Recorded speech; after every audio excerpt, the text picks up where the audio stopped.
On est en train de perdre la bataille. Le dernier rapport du GIEC, c'est on a jusqu'à 2030 pour faire une bascule radicale. Si on ne change pas rapidement les choses très vite, plus rien n'aura d'importance. On est ridicule. Nos enfants nous jugeront comme des criminels. Non, la lutte contre le changement climatique n'est pas perdue.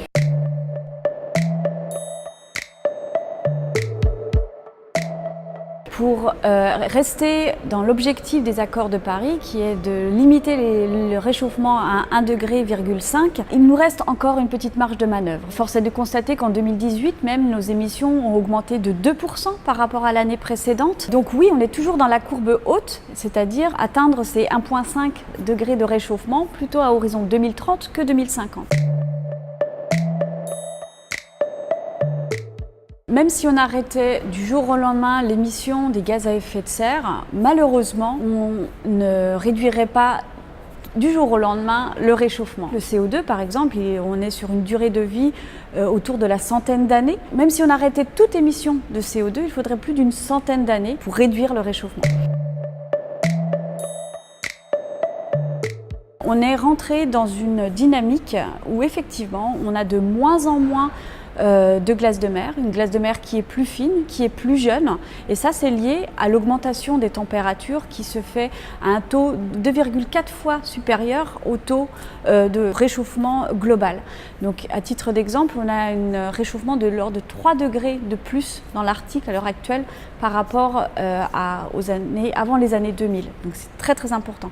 Et on est rentré dans cette dynamique, on parle de rétroaction positive ou plutôt un cercle vicieux, le fait qu'on ait de moins en moins de glace de mer, on va avoir une capacité d'absorption de la chaleur de plus en plus importante, donc la mer va se réchauffer, donc il va y avoir des fontes encore plus importantes de la glace, etc. À cela s'ajoute une préoccupation très importante pour ce qui concerne ce qu'on appelle le pergélisol, qui correspond à l'ensemble de la partie des sols gelés. On assiste au dégel d'une partie de ce pergélisol. Ce pergélisol est très riche en matière organique. Lors de sa fonte, il va relarguer du CO2 et du méthane, qui sont des gaz à effet de serre et qui vont contribuer au réchauffement.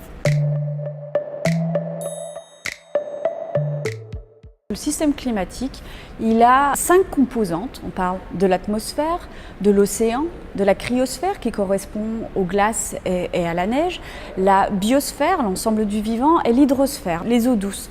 Et l'ensemble de ces composantes, elles sont intrinsèquement liées. C'est l'ensemble des interactions entre les différentes composantes de ce système climatique qui sont des boucles de rétroaction. Le fait que l'océan va réagir avec l'atmosphère, quand l'eau est froide, elle va avoir tendance à absorber beaucoup plus facilement le gaz carbonique de l'atmosphère.